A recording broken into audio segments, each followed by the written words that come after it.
Okay.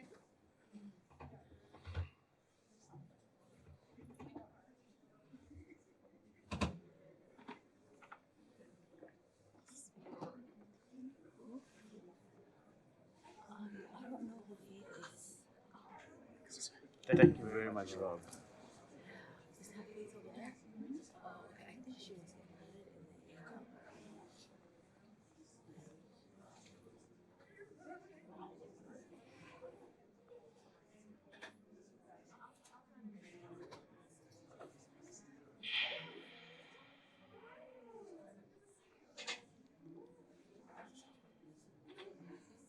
Excited to be part of this panel with this beautiful lady, Emblem, and How you doing? I'm good. How are Leon you? Rodriguez. I am Faith Manjua.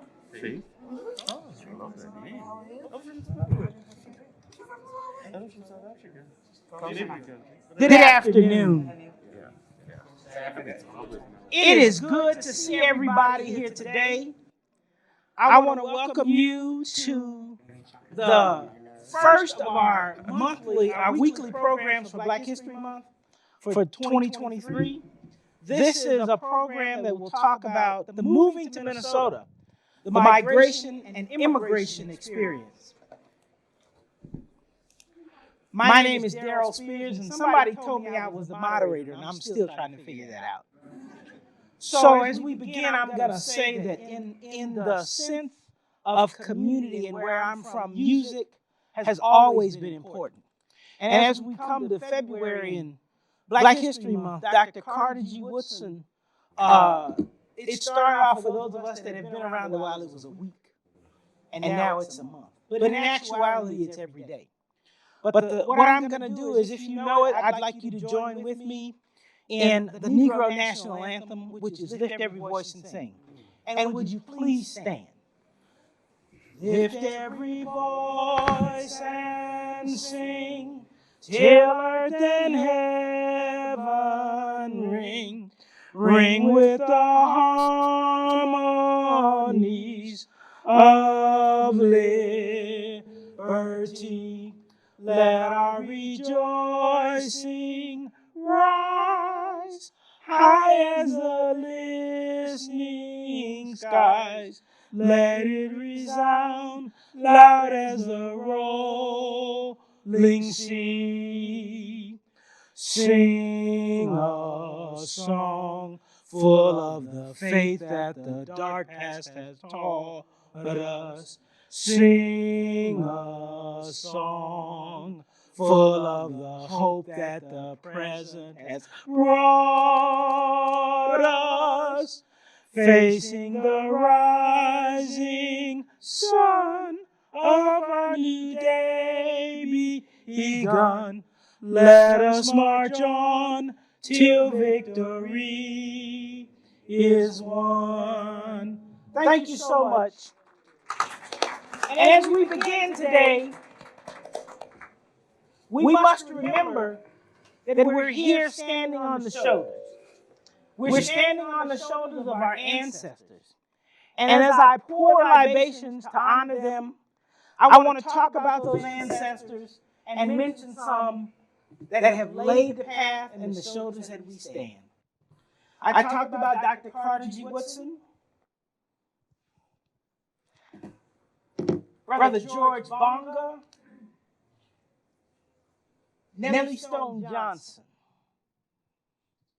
Gleason Glover, Gary Sutherland, Dr. Geneva Southall, Clarence Wigington, Roy Wilkins, Whitney Young, A. Philip Randolph, Maxine Smith, Roger Neal, and all of our ancestors that have allowed us to be here. I want to invite them in, and I want you to look around the room because now the room is full. Your ancestors, our ancestors have come in to hear and know that they are here holding us up, and they're propping us up on every leaning side. Thank you so much.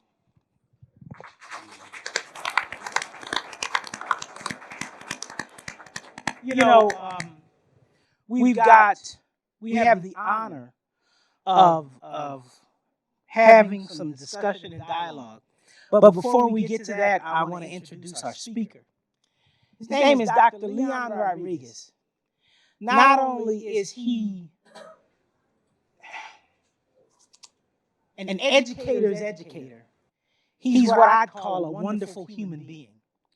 In this space we call Earth, we don't run into people that have that kind of caliber of life. And Brother Leon is an educator, the University of Minnesota. He was with the system. And I'm not even going to read his bio. I'm just going to tell you about what I know. He's been a part of movement around the world. And right now, he is currently the Vice President for Equity and Inclusion and the Dean of Students at Luther Seminary. My brother has just returned from visiting and being in South Africa to say farewell to his father. So I want you all to send your well wishes and your blessings as I introduce Dr. Leon Rodriguez.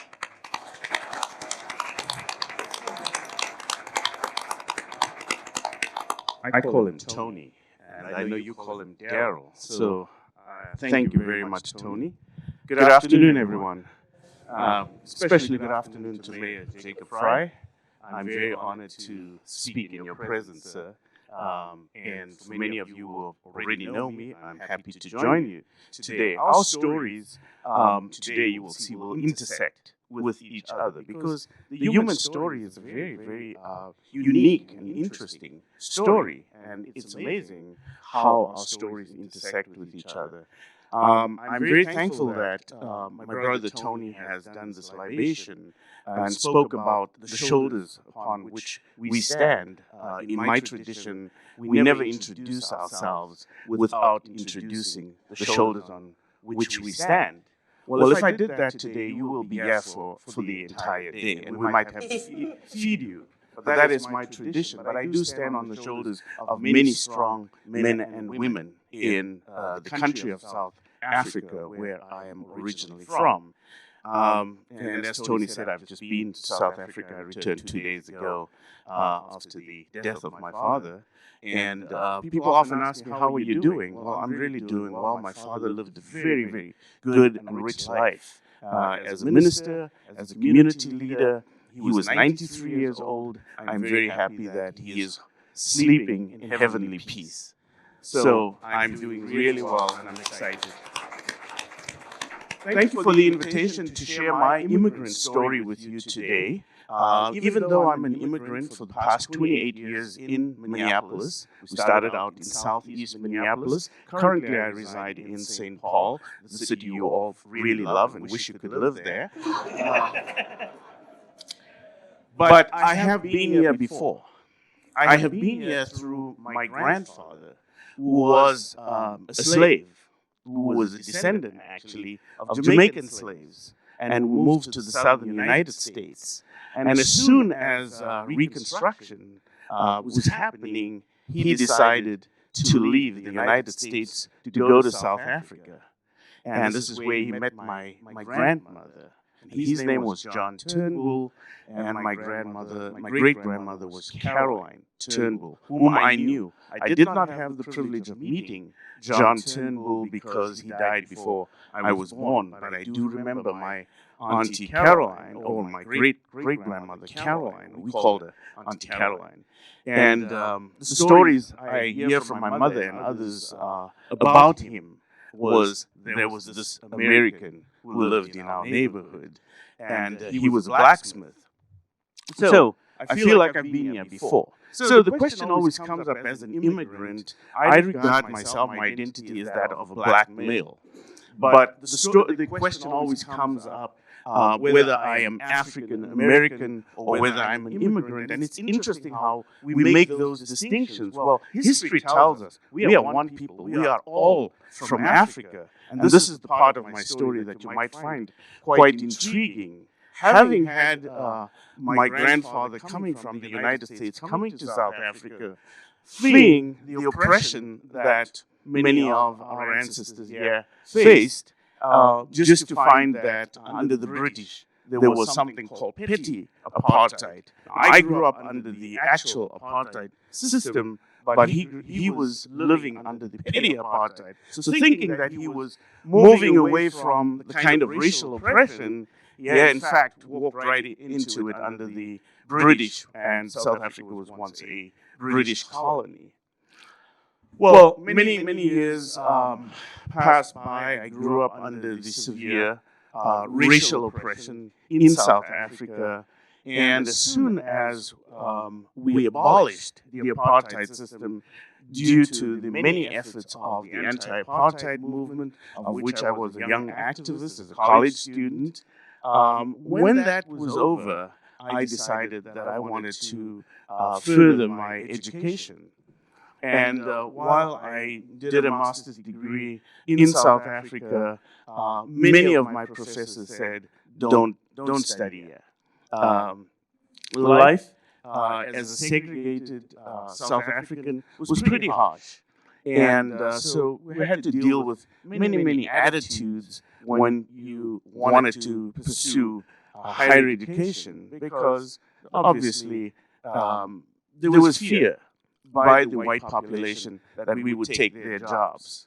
Well, after apartheid was over, some of those prejudices and attitudes still prevailed, because we couldn't replace those people. There were just not enough people. They were still holding jobs. And if you know the history of Nelson Mandela and the many agreements that were made, he was not there to just eliminate people. He felt that they had skills and they would help to bring the country to more stability. If you watch the movie Invictus, you will know there's a scene in the movie where Nelson Mandela walks into his office for the first time, and all of the white Afrikaners who were working in the office started packing their bags and thought he was going to ask them to leave, and he started speaking to them in their language. And he says, "No, you're important. You've got to stay." And so a wonderful story of reconciliation. But I decided to come to the United States because I did want to study so that I could make a contribution back in South Africa. Well, having lived here and having been admitted to the University of Minnesota, I decided that it was better for me to continue my studies and to make a contribution from this part of the world, because at that point South Africa had about a 60% unemployment rate. So returning meant that I would take away jobs from others, and having come from a disadvantaged community, I knew there was a lot of need which I could help with, and I still continue to be involved in the country and to be able to make a contribution. So my migration story, my immigration story, was that like many other refugees or others who immigrate to the United States, I was not forced to come to the United States. I did not flee anything to come to the United States. I solely came to get an education. But as I continued my work at the University of Minnesota, my department asked me if I would apply for a particular position. I was working in the Center for Youth Development at the University of Minnesota. And so I was asked to become the first multicultural youth professor. In fact, creating programs for the university around how we build a more diverse youth population and how we can reach young people. Well, I felt very honored to be called to that role, because as I looked at many of the youth establishments, I could not see a lot of diversity. And so I traveled with the University of Minnesota Extension Service throughout the state of Minnesota, educating what was then called 4-H youth educators. I was educating them on how to work with young people who have an extremely different background and a different culture. And, there's a saying, if you build it, they will come. Well, they did not come because many people felt that they did not trust. And I said, the first step we have to take is to build trust. So I worked for the university for 8 years and really found it extremely challenging to educate some of the educators around the state. And the reason why it was challenging was because the mindset was an assimilationist mindset. In other words, if you just get with the program, everything will be okay. Well, completely neglecting to understand the cultural experiences of people, the racial experiences of people, completely overlooking that. And so when we talk about Carter G. Woodson, who started the Negro Weeks program in 1926, Woodson was concerned about the fact that we overlook people's culture, that we overlook the strength and the groundedness that make people, that bring hope to people. And especially the fact that people were ignored. They were seen as invisible. And this is why he instituted something like the Black History Month program, so that we could recognize and acknowledge the culture and those things that give meaning to people. That was also my experience coming to the United States. I sat in classes where there were like 3 of us who were people of color. Often one of them was a Native American. And many of them just dropped out of grad school. And I was quite intrigued by the fact that there was sort of a hostility toward many of us.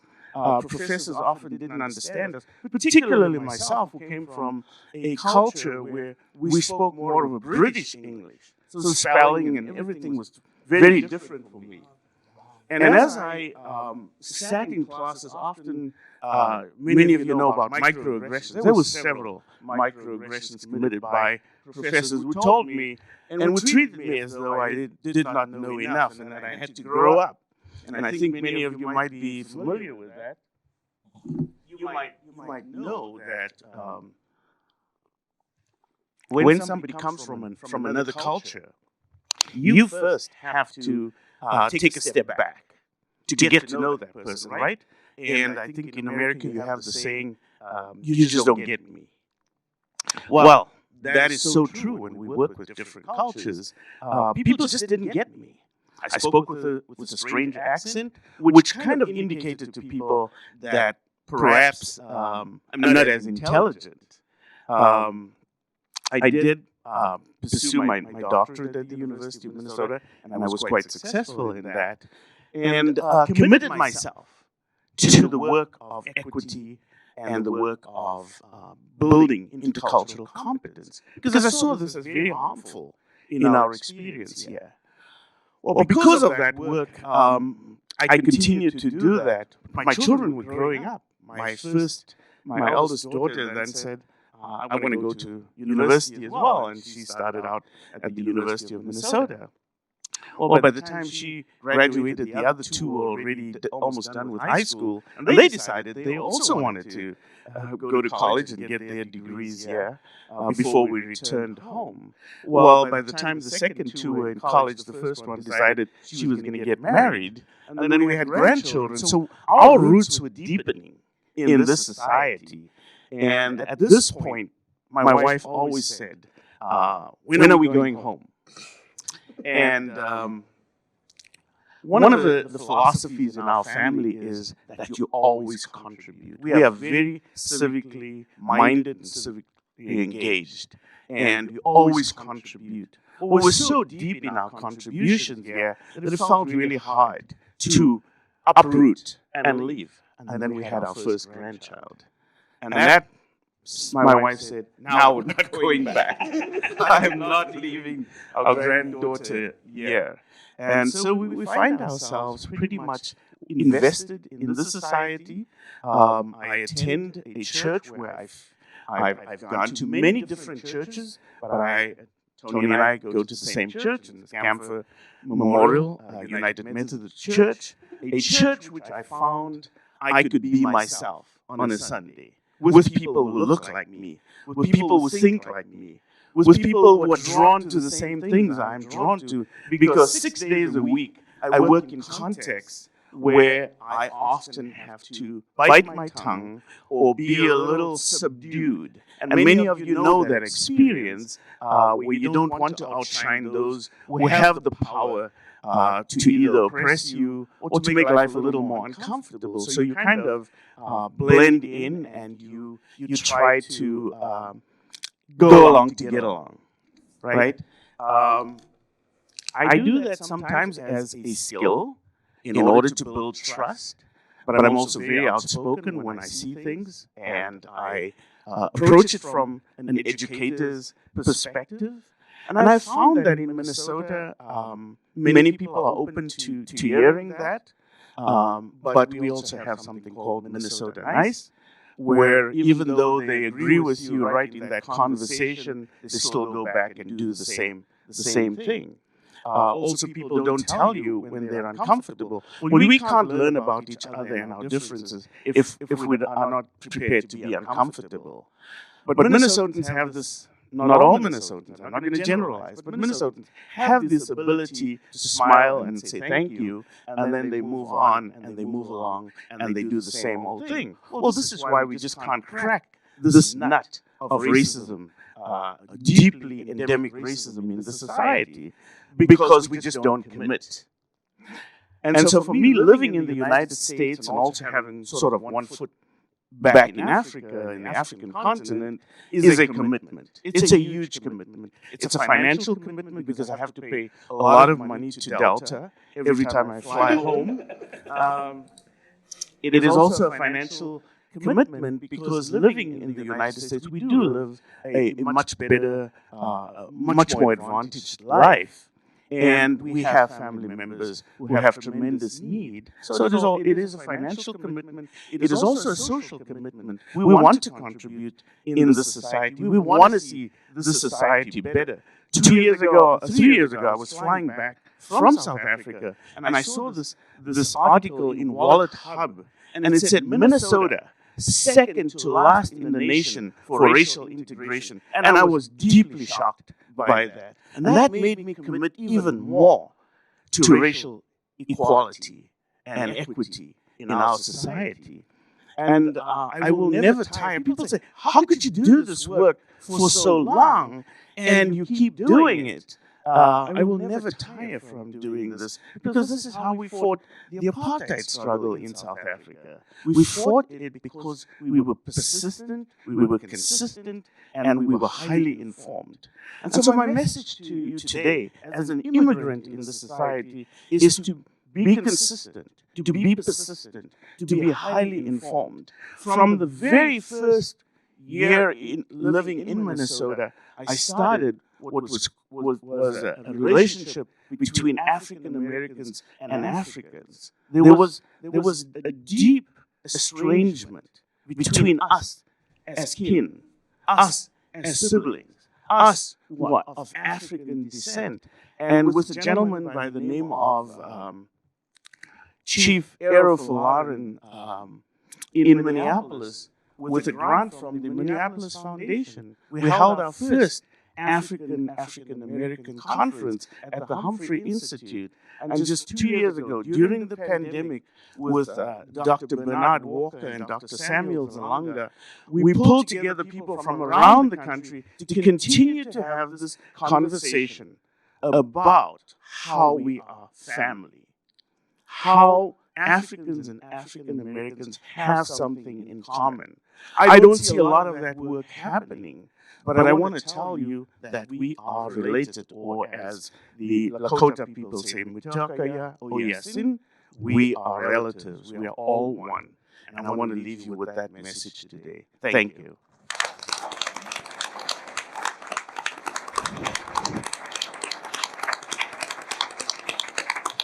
You know, as I was sitting here listening to Brother Leon, all I could think of was, wow. He laid nuggets on us. He laid information on us. And I think he hopefully will help light the fire in some of us to keep striving, to keep moving, to not look back, or as Satchel Paige would say, don't look back, they may be catching up. So now we've got some questions for the panel, and I'm going to ask each panelist to introduce themselves.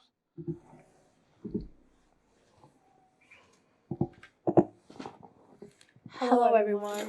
Salam. My name is Farhia Badul. I am the city's East African Engagement Specialist with the Neighborhood and Community Relations Department. Hello, my name is Moin Zimbi, and I am the Service Center Director. And I've already been introduced, but I'm Leon Rodriguez. Thank you. Hi, my name is Faith. I am from the City of Minneapolis, the Assessor's Office. I'm an assessor there and part of the City of Minneapolis team. And it's a special thank you for me, because one of the things that Dr. Rodriguez mentioned about our ties back to Africa was 25 years ago. I worked for the city of St. Paul, and we were part of a sister city project. And my brothers came, Louis Skeppers and Timber and Finney, and I took them to church. And when I took him to church, he looked at me, and as we were leaving, he said, "Daryl, that African is still in you." He said, because you have to speak to everyone here before you go. And that helps tie me back to that, to the native land, to where my ancestors came from. And what I have now are some questions that I'm going to ask our panelists. And it doesn't matter who wants to chime in first. But the first question I'm going to ask is what factored into your decision to immigrate to the U.S.? And more specifically, why Minnesota?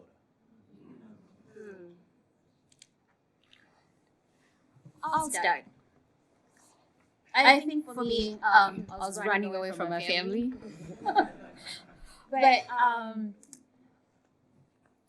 my father hosted a group of missionaries a while back when I was a little bit younger. He was in the church business. He was a pastor. And so the missionaries happened to have come from Minnesota. And many years into his career, he decided to pursue his master's. And so they told him about a university called Hamlin University. And that's where he came to do his master's program. And being the oldest child, I had to live vicariously through him, right? And so he asked me if I was interested in coming to do my master's program in the same university that he was at, and that's how I ended up in Minnesota.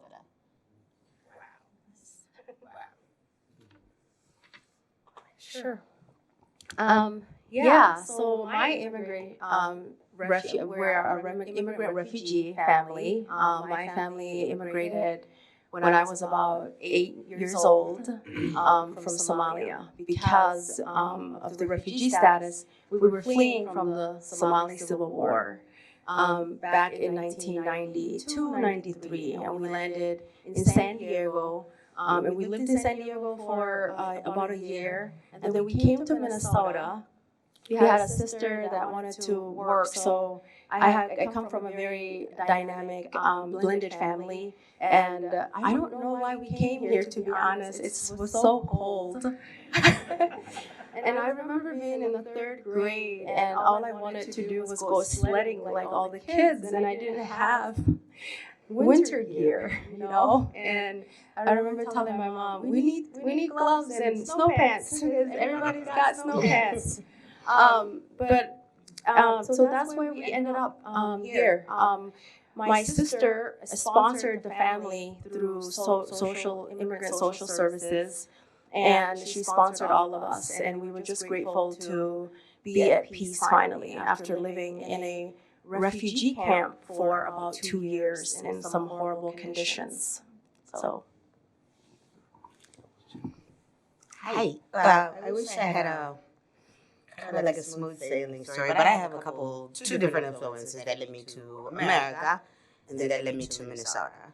And what led me to America was, I like the United Methodist reference. My mom was a big United Methodist leader, and she, boy, you know, she passed away a couple years ago, but the stories I could tell about the strength of that woman. At the time, it just looked like, hey, we're going to ship you off to America, and you're going to go to school there. But what I didn't think about until last night was the battle she was fighting 25 years ago when women had a voice but really didn't have a voice. And she wanted to see more out of me than what she had had. So coming to America, we first landed in Missouri. That's where I went to school. I went to a Methodist school, Central Methodist College in Missouri. And then from there, so that's first influence number one, the woman in my life who did that part.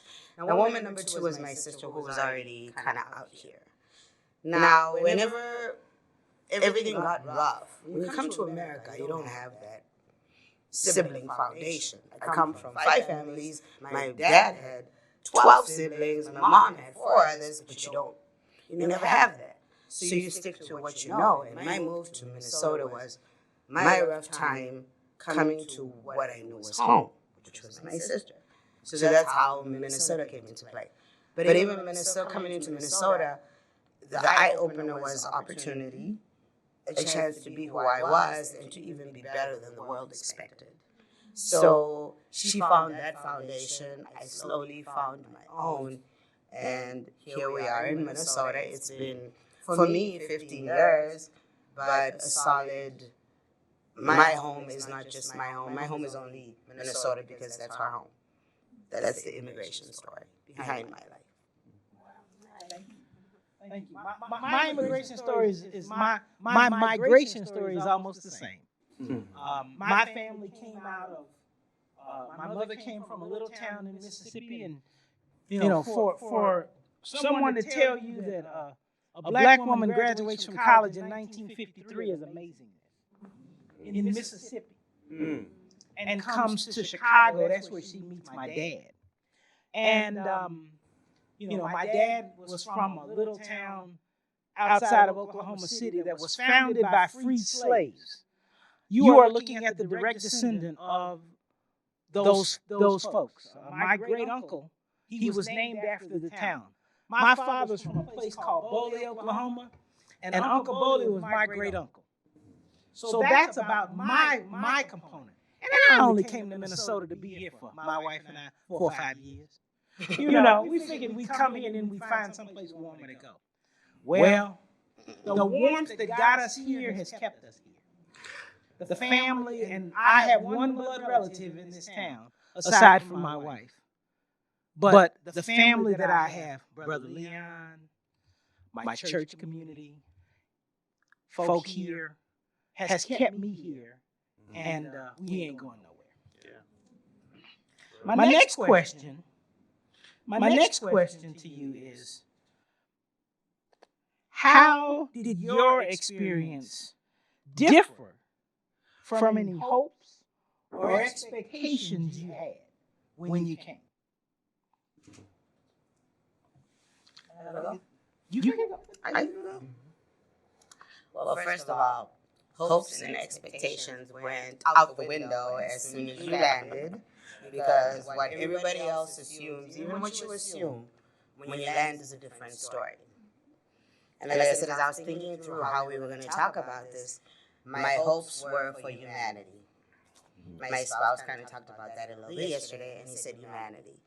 And it wasn't person, it was a feeling, an emotion, and a family. I was a young child and expected different, only to come and get dropped into a world where nobody really, you're on your own. But I had one thing, my sister, so I always had one thing. And then you start to learn that what you expect out of people is not always what you get. And you need to be smart and wise about how you make your decisions. And even to this moment, I still learn that. I wanted the land of gold and riches and the whole 9 yards, but instead it took a lot of work and a lot of sleepless nights. Where at home we value family. Work stops at 6. The grocery store is closed at 7 because by 7:30 you should be at home with yours. And after that, nothing else is open except for the bar. And we all know what happens after dark. You don't need to be out there. So it was a culture shock, and it makes you open your eyes. And your course says believe in humanity. Your experience says everybody at arm's length. So that was my thing. That was my expectation was an open heart, and instead what I got was arm's length.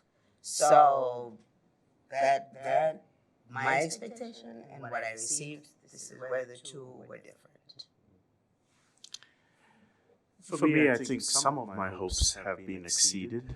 But when I came to the United States, I realized that there's a huge contradiction in the society. What we believe in other countries, and we look at the United States, is that the United States is a great place, everybody's affluent. We were shocked to see poverty, extreme poverty in the United States. People were being overlooked, forgotten, neglected, communities that were neglected. And we were very shocked about that. But it compelled us to say, what can we do? What can we do to help? What can we do to make this a better society? My very, very first friend was from Frogtown in St. Paul. And he took us on a trip to Chicago, to Cabrini Green, where his family is from. And my eyes opened. But the beautiful thing I saw there was how we are connected. When I looked at the culture of his grandmother and his aunts and how the kids would get whipped, I said, I'm at home. I'm at home. And that created a very strong bond between myself and many of you probably know Melvin Giles. He was the person that took us to Chicago in his van. We had never traveled in the United States. And the previous question was, how did you come to Minnesota? I had no idea where Minnesota was and what it was. Bishop Desmond Tutu told me that there was a scholarship that he was the patron for at the University of Minnesota. And that's the scholarship I got to come to the University of Minnesota. And when we got here, maybe it's a good thing that I didn't know how terribly cold it is, because we arrived here on January 17th. And I probably wouldn't have come if I'd known how cold it is. So you spoke to Desmond Tutu, like you spoke to Desmond Tutu? Yes, I used to attend Bible study at Desmond Tutu's home. And I'm still friends with his daughters, one which lives in Tennessee, Naomi. We're very good friends. But I probably wouldn't have come here if I'd known how bitterly cold it was. But the warmth that Daryl Tony talks about, the warmth of relationship, you have no family here. So the people you meet and the people you become friends with actually become your family. For me, like Faith, I had huge expectations. Having completed my first degree, I thought, okay, I'm coming in and I will just blend right in because Kenya, being a British colony, we grew up learning English, though I think English is my third language. So I thought it's going to be easy. I will get a job while still going through my master's program and everything will be dandy. And also because my parents were well-traveled, they had talked about racism and that it happens, but I thought, my parents, they just don't get it because they're old, right? But the reality was that the stark difference of what my expectations are and the reality that I got into was very awakening because that was the first time that I realized that I'm Black. Like, I had not thought about it because think about it. Coming from Kenya, It's a majority black country. Yes, we were colonized by the British. Our systems are British. We still have the struggle of living with that or getting away from that. But the realization that I'm actually a minority and I'm black, I got it when I got here. When I started seeing the differential treatment or being followed in stores or even in class where my opinions were not being accounted for or valued, and like Dr. Leon talked about, thought that immediately when I opened my mouth to speak that I was not smart enough. So that was a reality. And so then also the language barrier, having an accent was, though I thought, okay, I can speak English, but the fact that you have an accent, it totally alienated me. And I was like, what is happening? And coming from a culture like Faith Talk that is very communal, it was a culture shock. Coming here and finding how fragmented it is and how it's very individualistic. I was not ready for that. And it quickly became very, very lonely. And I cried every night, wanting to go back home because I just could not do it. Given all the challenges that we were facing and just the not being seen or heard or valued, it just gets to you. And it's something that you learn to live with. It's something that you, as I think for immigrants, because we're constantly trying to figure the system, we tend to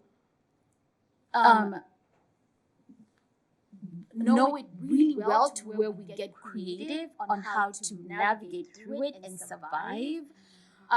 Because one thing that I understood, I kind of figured out by experience living through it, is that though I was black, because I was not a native-born American, I was still different. I was not even fitting in with the native-born black community here.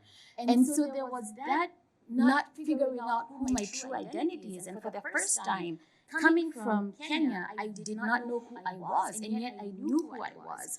But it stretched me to think about where it is I was coming from, what my identity was, how it's being challenged here, and who do I want to be? Do I want to embrace who I am? But to cut the long story short, it really gave me an understanding of where I'm coming from and who I really am, and to be proud of who I am, to be proud of my language, to be proud of my accent, to be proud of how I look, to be proud of my hair, to be proud of how I dress, and be comfortable with who I am because that's who I am, and that's what gives me the power. Finally, I'm proud to be black. I did not think about that, but after the experience, I am so proud to be black.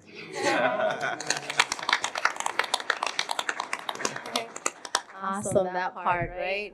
So my hopes and dreams, and I kind of, I'm thinking of like as an 8-year-old, right? Like with my brothers and sisters, like coming here and visioning like what America, what the United States had to hold. And we were told, because you go through this immigration or this interview 101 to America and what America is, and just kind of thinking and just seeing all the Vegas Strip, the New York lights, and the skyways, and we're just really happy to be in that space. We're like, we're going there. We're going to be in a giant house, and we're going to have Barbie dolls, and we're going to have skateboards and bikes and all the toys, and we came, and it was none of that. It was really none of that. And I want to read a little bit of what I wrote. Like, I've really known defeat and struggle and loss, and have really found my way out of the depths of addiction. And let me tell you this, it started out with peer pressure. Imagine being a young 13-year-old in middle school, and you're being peer pressured into doing drugs or smoking weed or smoking cigarettes. And the important thing for me to understand was I wanted to fit in. And in fact, like you said, I've lost my own identity because I was two different people. The little girl that left out of her home to go on the school bus took her hijab off on the school bus and put it into her backpack and I dressed in my jeans and put my hair out because I wanted to be an American. And that was what I thought was going to make me proud. Because now, guess what? I was part of the it kids. And I'm in. And nobody can mess with me. But when I went home, I had to put my hijab back on. I had to put my little skirt back on and act like I was a normal Somali girl at home. And my mom had no idea. Absolutely no idea. And it spiraled out of control. I rebelled against my Islamic beliefs and my traditions and went downhill spiral because I didn't know who I was. I lost my identity as a Somali Muslim woman. And today I embrace that. It took me a long time to really speak in front of people, to share my own recovery story, because I am a woman in long-term recovery. And what that means to me is that I can first show up for myself, I can show up for my family, and then I show up for others in community that are struggling with the same experiences that I have gone through. And that is where I get my motivation every single day. So my experiences have really, really changed because now I see the world different. When we came, those experiences, and that was 1993, 1994 when we landed in Minneapolis. My family was staying in St. Anne's shelter. That was where we first came to because there was not a whole lot of Somali families that were here that can welcome us. We were like the first wave of Somali immigrants that came. And I watched the television and Rodney King was getting beat up by the police. And Los Angeles was lit up on fire and flames. And that was what I saw. That was what I saw. And then 9/11 came. And I mean, the rest was history, y'all. So I'm gonna pass it along. But as you can see, I can talk about this. You know, it's unfortunate. I think we could have this discussion for a long time, but as we're coming to the end, I got one question. And y'all can see I love to eat. How and what did you do to make up for missing that food from home? What did you do? I mean, I know what mine was like. When my sister came here in 1973, they didn't even sell grits in the store. It was a hard thing to do. We had to send our care box. So what is it? What is it you do? Or how is it? And what is it? Where do you go that you can get that taste of home? We carried heavy suitcases back.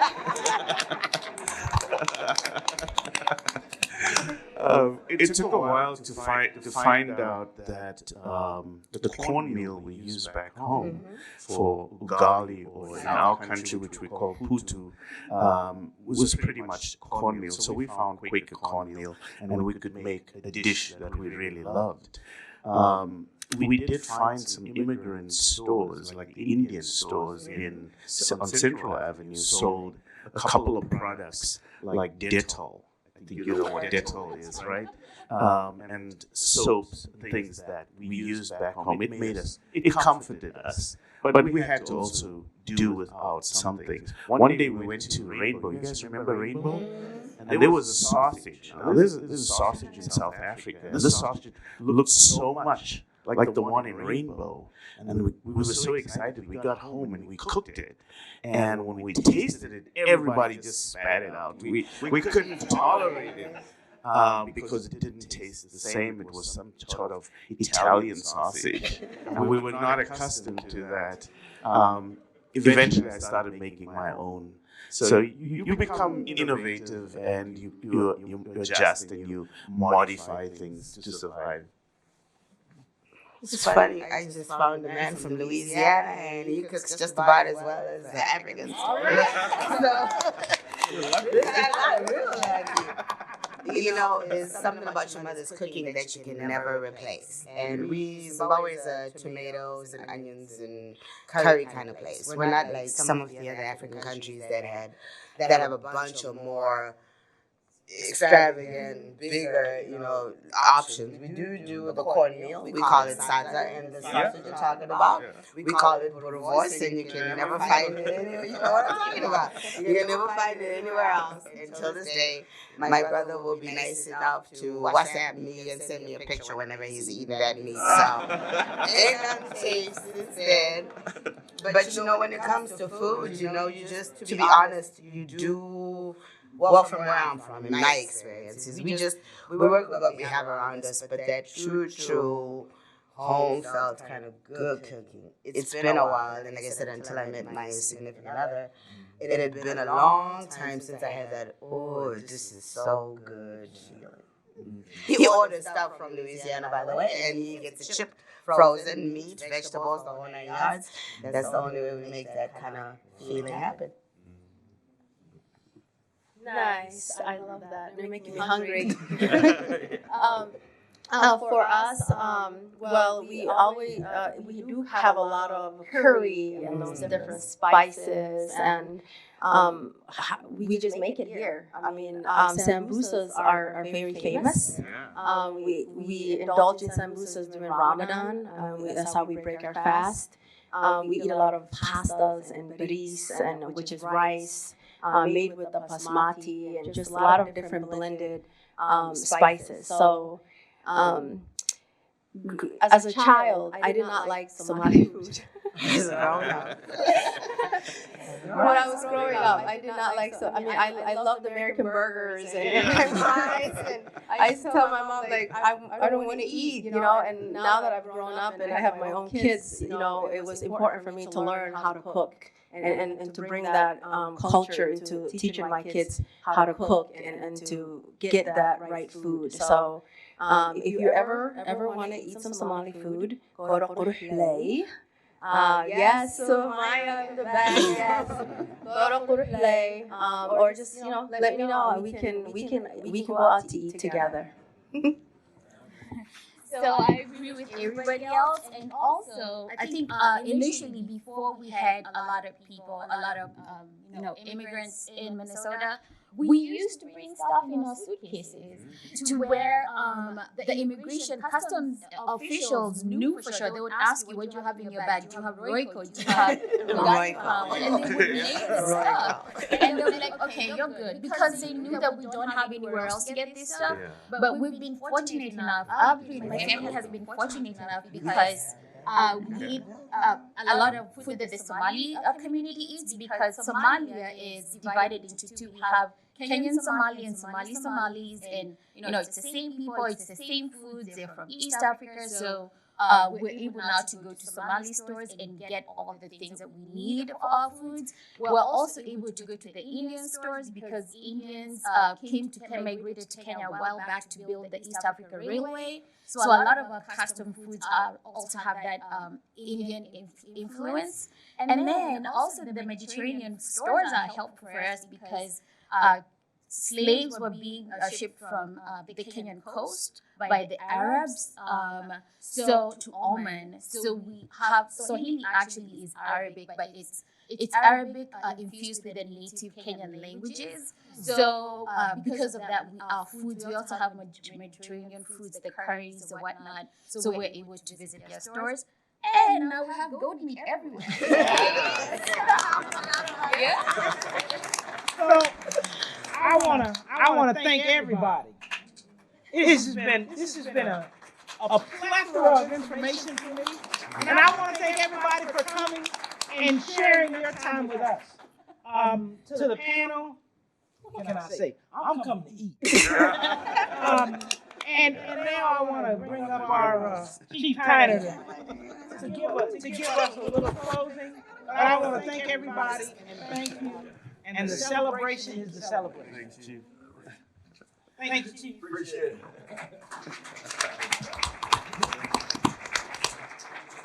All right. Well, this was week one. So we have a few more weeks to go.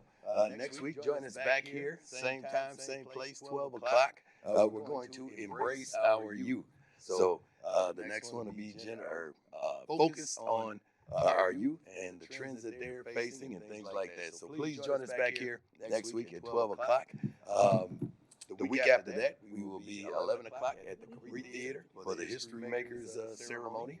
And, don't miss that. I think we have some very exciting awardees this year. And then we will wrap it up right back here, 12 o'clock on the 23rd. Somebody correct me if I'm wrong, but the fourth Thursday of the month. And we are going to rock our crowns and celebrate Black hairstyles and of the past, the present, and the creative. So don't miss that. So thank you all for coming, and we'll see you here next